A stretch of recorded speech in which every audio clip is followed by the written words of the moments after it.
तमिलनाडु के मुख्यमंत्री MK. Stalin ने कहा कि वह सरकारी संपत्तियों को बाजार पर चढ़ाने की योजना के खिलाफ प्रधानमंत्री नरेंद्र मोदी को चिट्ठी लिखेंगे। सीएम ने विधानसभा के सत्र के दौरान ये बात कही। स्टालिन ने कहा कि वे केंद्र की राष्ट्रीय मौद्रीकरण पाइपलाइन योजना पर अपना विरोध व्यक्त करते हुए प्रधानमंत्री को पत्र लिखेंगे। उनका मानना है कि सार्वजनिक क्षेत्र के उद्यमों को बेचना या पट्टे पर देना राष्ट्रीय हित में नहीं है।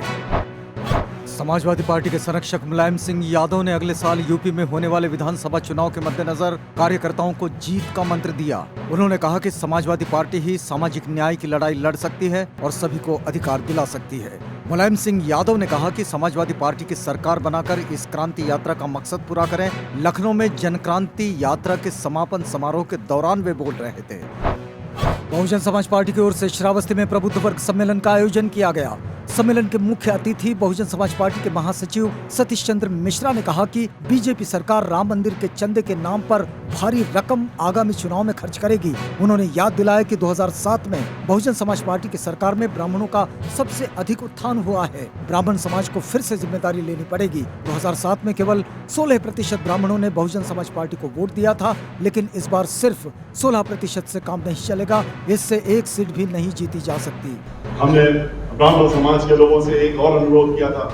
हमने कहा इकट्ठा तो हो गए, आप एक साथ हो गए, एकजुट हो गए, लेकिन एक चीज का ध्यान रखिए कि आपको ये गलतफहमी नहीं होनी चाहिए कि अब तो हम 16% हो गए, अब तो हम उत्तर प्रदेश की हर सीट जीत लेंगे अपने दम पे। आप एक भी सीट नहीं जीत सकते, एक भी सीट नहीं जीत सकते 16% इकट्ठा होने के बाद भी, क्योंकि सीट जीतने के लिए आपको 30% से ऊपर चाहिए। और इसलिए भाईचारा बनाइए। और किसके साथ भाईचारा सबसे पहले बनाइए? आप भाईचारा बनाइए दलित समाज के साथ में, भाई बहनों के साथ में, जो 23% हैं और जिनके साथ में पहले से ही अल्पसंख्यक समाज के लोग और उनके साथ में बैकवर्ड समाज के लोग पहले से ही जुड़े हुए हैं। आप उनके साथ भाईचारा बनाइए। राज्यपाल भगत सिंह कोश्यारी और मुख्यमंत्री उद्धव ठाकरे की आखिरकार मुलाकात हुई। इस दौरान मुख्यमंत्री ठाकरे के साथ उप मुख्यमंत्री अजित पवार, राजस्व मंत्री बाला साहेब ठाकरे और मुख्य सचिव सीताराम कुंटे भी उपस्थित थे।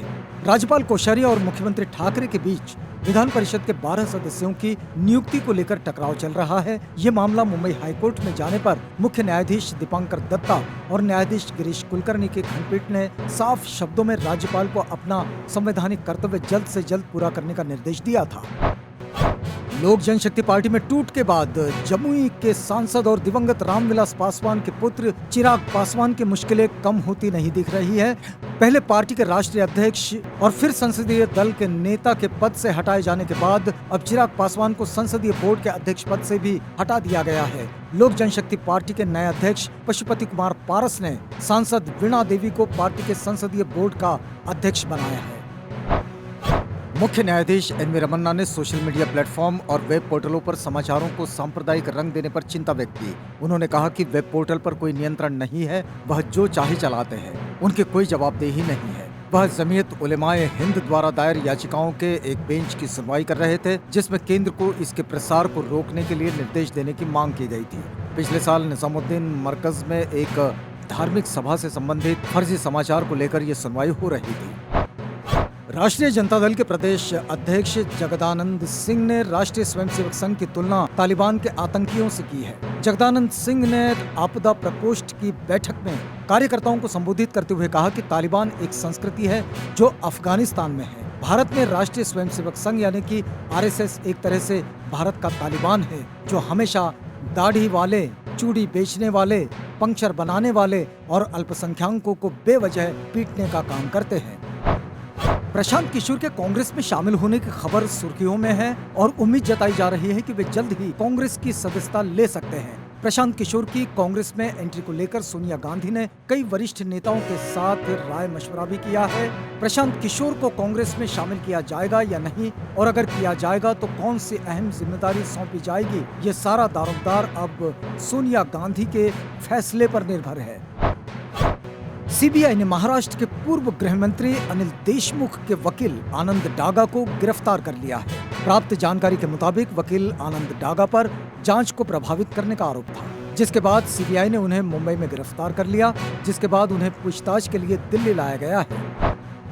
करनाल में किसानों पर विवादित वीडियो के बाद एसडीएम आयुष सिन्हा का सरकार ने तबादला कर दिया है। बता दें कि 28 अगस्त को करनाल भारतीय जनता पार्टी की बैठक का विरोध कर रहे किसानों पर पुलिस ने लाठीचार्ज किया था। इसके बाद करनाल के एसडीएम आयुष सिन्हा का एक वीडियो वायरल हुआ था, जिसमें वे पुलिस कर्मचारियों को किसानों का सिर फोड़ने का आदेश दे रहे थे। इस वीडियो का वायरल होना और उसका काफी बवाल होना, इससे सरकार की काफी किरकिरी भी हुई थी, लेकिन फिर भी उन्हें सस्पेंड नहीं किया गया या कोई जांच भी नहीं की गई।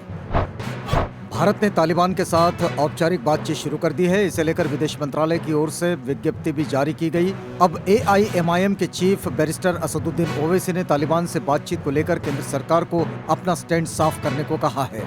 पत्रकारों से बातचीत के दौरान ओवैसी ने कहा, ये सरकार शर्मा क्यों रही है, पास आते भी नहीं, चिलमन से हटते भी नहीं, पर्दे से झांक झांक कर क्यों मोहब्बत कर रहे हैं। अरे खुलकर बोलिए, ये नेशनल सिक्योरिटी का मसला है, देश के मामले में सरकार को जवाब देना पड़ेगा।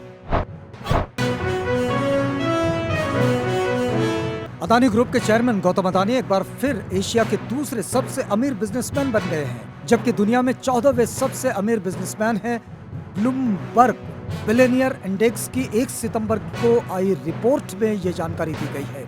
रिपोर्ट के अनुसार अमेज़न के जेफ बेजोस अभी भी दुनिया में पहले नंबर पर है। उनकी संपत्ति $200 अरब के पार है। टेस्ला के मालिक एलन मस्क $199 अरब के साथ दूसरे नंबर पर है। अरबपतियों की लिस्ट में मुकेश अंबानी की संपत्ति 6.55 लाख करोड़ रुपए थी। गौतम अदानी की संपत्ति 5.24 लाख करोड़ रुपए थी।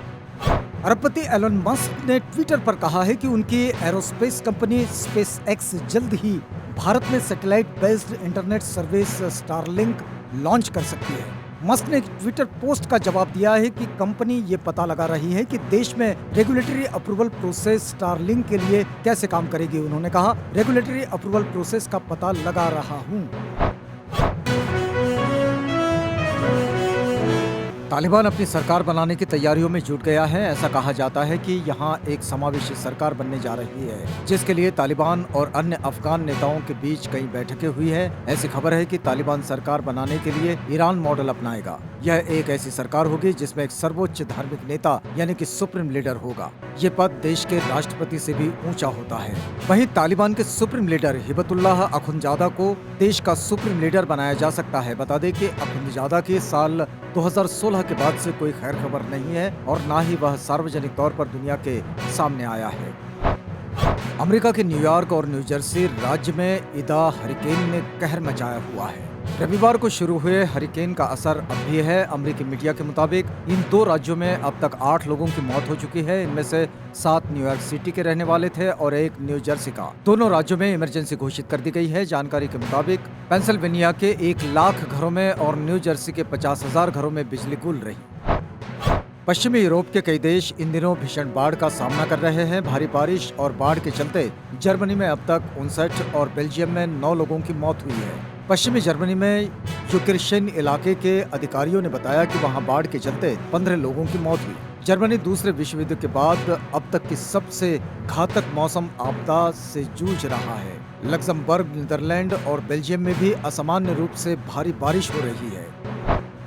जम्मू कश्मीर के अलगाववादी हुर्रियत नेता सैयद अली शाह गिलानी के निधन पर पाकिस्तान के प्रधानमंत्री इमरान खान ने शोक जताया है। पाकिस्तान के पीएम ने ट्वीट करते हुए कहा कि कश्मीरी नेता सैयद अली शाह गिलानी के निधन की खबर सुनकर बहुत दुखी है। गिलानी जीवन भर अपने लोगों और उनके आत्मनिर्णय के अधिकार के लिए लड़ते रहे।